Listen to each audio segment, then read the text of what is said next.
Hola. Antes de empezar este video, quiero decir que si eres una persona miedosa, lo recomendable es no ver este video. Sin nada más que decir, los dejo con Jorge, quien contará esta historia basada en hechos reales. Adelante, Jorge. Gracias, Saul, por permitirme contar esta historia a nuestros amigos. Washington. Masacre en Texas es una película con la que miles se aterrorizaron en los cines. Esta obra maestra de terror fue calificada como obra de culto. Debido a su inesperado éxito dio a luz a 3 secuelas y a un remake. Pero, tal vez muchos no saben que esta película está basada en una historia real. Edward Hein nació el 27 de agosto de 1906 en Wisconsin, Estados Unidos. Su madre austera y fanática religiosa que despreciaba a su débil y borracho marido. Cuando ambos discutían, que solían hacerlo con frecuencia, el hombre se emborrachaba y pegaba a sus 2 hijos. Desde el primer momento, la vida de Edward estuvo completamente dominada por su madre, quien se había prometido a sí misma que su hijo no sería nunca como esos hombres lascivos, ateos y alcoholizados que veía a su alrededor. Seguía una disciplina muy dura castigando a sus hijos, e incapaz de darles el consuelo y el amor de una madre. Hein no tuvo contacto con otros niños, pues todo el mundo suponía ante los ojos de esa madre una amenaza para la pureza moral de su hijo.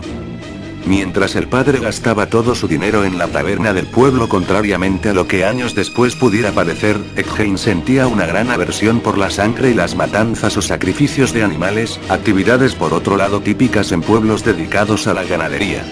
De hecho, quedó muy marcado cuando, de adolescente, presenció a hurtadillas a través del cristal de la puerta del matadero de la tienda de sus padres como él sostenía a un cerdo por las patas mientras la otra, armada con un largo y afilado cuchillo, le abría el vientre en canal y le sacaba las tripas con una gran habilidad al animal, que agonizaba entre estridentes chillidos. A pesar de esto, también es cierto que Hein se aficionó a leer cómics, revistas y libros acerca de asesinatos, muerte o violencia e incluso sobre las torturas que se llevaron a cabo en los campos de concentración nazis. Estos temas causaron una gran fascinación en él, llegándole a absorber y aislar hasta perder la noción de la realidad. Aunque asistía a la escuela, su madre le prohibió forjar ninguna amistad con sus compañeros. Y mucho menos compañeras, alegando, Biblia en mano y a golpe de versículos, que estos eran pecadores y debía alejarse de ellos. En este caso, la madre. De modo que debido a la incompetencia de Augusta en educar a Hein, otorgarle los recursos necesarios para poder vivir en sociedad y permitirle socializar con sus pares, este aumentó su tendencia al retraimiento, la marginalidad y la soledad, refugiándose en las fantasías de muerte y depravación de los cómics y libros que leía encerrado en su cuarto. Esta predisposición ermitaña y obsesiva compondrían el segundo factor que forjó su personalidad y lo definieron para el resto de su vida. Tras años de borracheras, palizas a su mujer e hijos, vejaciones y constantes desprecios, su padre murió en 1940 a los 66 años. Desde ese momento, el negocio familiar empezó a ir mal. En 1944, su madre sufrió un ataque al corazón y Ed la cuidó devotamente hasta su muerte 12 meses después. Tras lo sucedido, cerró con llave la habitación de su madre, conservándola intacta tal y como ella la había dejado, y empezó a realizar pequeños trabajos para sus vecinos. La pérdida de su madre significó el tercer factor que moldeó la personalidad de Hein y supuso el detonante de los asesinatos y actos que cometió, que tuvieron 2 claros motivos. El primero, la voluntad de mantener viva la idea o ilusión de que su madre seguía con vida y en casa. El segundo, la obsesión por el género femenino producto de años de represión, reprimendas y castigos que su madre había ejercido sobre él. El 8 de diciembre de 1954, un granjero del pueblo llamado Seymour Lester, entró en la taberna de los Hogan, y la encontró desierta a pesar de estar la puerta abierta y las luces encendidas. Al ver que nadie salió a atenderle, indagó por la estancia y encontró un cartucho calibre 32 junto a un rastro de sangre seca que empezaba justo detrás de la barra y conducía hasta más allá de la puerta trasera. El rastro conducía hasta el aparcamiento de detrás del local, donde el hombre pudo observar que el coche de la propietaria, Mary Hogan, seguía aparcado en su sitio habitual y que el río de sangre se perdía junto a unas marcas de neumáticos recién hechas en la nieve. La noticia acerca de la desaparición de Mary Hogan causó un gran impacto en la pequeña localidad de Plainfield y se dispersó por los pueblos de los alrededores. Todos los habitantes del pueblo especulaban acerca de lo que le podía haber sucedido.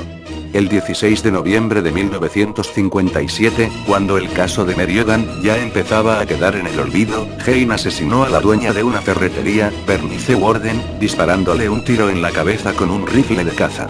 De la misma manera que 3 años antes, arrastró el cuerpo hasta la parte trasera del local, cargándolo en su furgoneta y llevándoselo de allí. Pero esta vez cometió un error. Él había entrado con la excusa de comprar líquido anticongelante para su furgoneta y su nombre figuraba apuntado en el libro de contabilidad de la tienda como último cliente. Mientras 2 agentes de policía arrestaban a Ed, otros 2 fueron a registrar su granja y lo que vieron al entrar en el cobertizo de las herramientas les heló la sangre. El cadáver de una mujer colgaba boca abajo de unas poleas, decapitado y desnudo. Había sido abierto en canal desde el pecho hasta la base del abdomen y vaciado por dentro. Las tripas estaban metidas dentro de una bolsa de esparto y en otra bolsa apareció la cabeza de Bernice Warden. Tenía unos garfios atravesando las orejas, preparada para colgar del techo a modo de decoración. Al seguir inspeccionando la granja, además de una gran acumulación de basura y desperdicios, encontraron un espectáculo macabro: una colección de cráneos humanos, algunos enteros y otros cortados transversalmente para ser usados como cuencos, máscaras hechas con piel humana que decoraban la habitación de Jane, así como sillas y varias prendas de vestir confeccionadas de la misma manera. Había cajas con huesos humanos dentro, y en la cocina hallaron una olla hirviendo con el corazón de Bernice Warden en ella. También hallaron la cabeza de Mary Hogan en una de las bolsas. La única habitación de toda la casa que estaba intacta era la de su madre, que estaba sellada con tablones de madera desde que falleció. Ya en la comisaría, Jane admitió que muchas veces sentía la necesidad de acudir al cementerio y exhumar los cadáveres de las mujeres muertas que le recordaban a su madre, muchas de las cuales había conocido en vida. A veces se llevaba los cuerpos enteros, mientras que otras veces simplemente aquellas partes que más le interesaban. Según dijo, nunca había mantenido sexo con los cuerpos, porque decía que olían mal. Asimismo, Jane reconoció que muchas noches oía la voz de su madre antes de dormirse y que de alguna manera, le instaba a matar. En este caso, los sentimientos de amor y odio que Jane tenía hacia su madre lo llevaron a verla como alguien que seguía teniendo una enorme influencia a pesar de llevar años fallecida. Según declaró ante el sheriff, Mary Hogan y Bernice Warden eran el tipo de mujeres que encarnaban todo lo que su madre detestaba, así que siguiendo el estricto código moral que ella le impuso. Jane, al matar a aquellas mujeres y desenterrar los cuerpos del cementerio, no era únicamente el de revivir a su madre, sino que quería convertirse en ella la confrontación del amor que sentía, con los sentimientos de ira y frustración por negarle el contacto con mujeres, mezclados con un desarrollo sexual tardío y anómalo, causaron que, al morir su madre, Jane diera rienda suelta a fantasear con la transexualidad. Estas ideaciones de cambio de sexo y su admiración por la muerte y los desmembramientos fue lo que llevó a Ed Gein a confeccionar todas aquellas prendas de vestir con la piel de sus víctimas. Muchas noches se enfundaba en sus trajes y se paseaba por su casa imitando los gestos y voz de su madre, comportándose como si continuara viva, sentándose en su butaca. Edward Gein ingresó en el manicomio de Mendota en 1958 por tiempo indefinido, decisión que no gustó a los familiares de las víctimas, que pedían un juicio que nunca llegó a celebrarse. Tras convertirse en un recluso modélico, destacando por su buen comportamiento tanto con guardias como con el resto de los internos, así como realizando labores y varios trabajos que le valieron una buena reputación, en 1974 pidió la libertad. El juez que llevaba el caso solicitó que se le practicara un segundo informe llevado a cabo por 4 psicólogos, que determinaron unánimemente que Gein continuara confinado. Edward Gein murió por una insuficiencia respiratoria el 26 de julio de 1984 en el Hospital Geriátrico para Enfermos Mentales de Mendota. De la vida de Ed Gein podemos extraer ciertas conclusiones acerca de los factores de riesgo que condujeron su vida criminal hasta el extremo de ser catalogado como un asesino en serie. Si la historia te gustó, no olvides dar una manito arriba, suscríbete al canal para más videos. Gracias, los dejo con el maestro Sau. Gracias, Jorge. Así como dijo Jorge, no olviden darle like y suscribirse al canal de Datos Curiosos TV. Y no olvides compartirlo, ya que si no lo haces iré a buscarte y te mataré. Tienes 7 días de vida y no intentes avisar a tus padres porque igual te mataré. Adiós.